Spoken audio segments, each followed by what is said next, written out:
Minta cerai tu belum kena cerai lagi, minta cerai tertutup pintu syurga. Makway haram masuk syurga.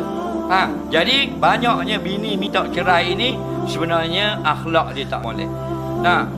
Nabi kata ayyuma imra'atin sa'alat talaqan min zawjiha, mana-mana isteri yang suka meminta cerai dari suaminya min ghairi ba'sin, dengan tidak ada jahat salah apa-apa. Nampak? Fal jannatu haramun 'alaiha, maka syurga haram atas perempuan seperti itu. Jadi korang sabar-sabar. Faham? Malaikat 5 perkara boleh minta cerai. Nombor 1, suami tak beri nafkah. Nombor 2, suami larang buat yang wajib, larang sembahyang, larang tutup aurat. Nombor 3, suami suruh buat yang haram, ajak liwat, ajak berjudi, ajak minum arak dan sebagainya. Nombor 4, suami dera, sepak terajang, pelanki atas muka. Faham? Nombor 5, suami kena penjara. Kebanyakan negeri dalam Malaysia minimal 3 tahun penjara. Orang paling comel atas muka bumi masuk api jadi uduh. Dah kita dah masuk pergi uduh dah. Dah kalau masuk, lu fikir sendirilah. Faham?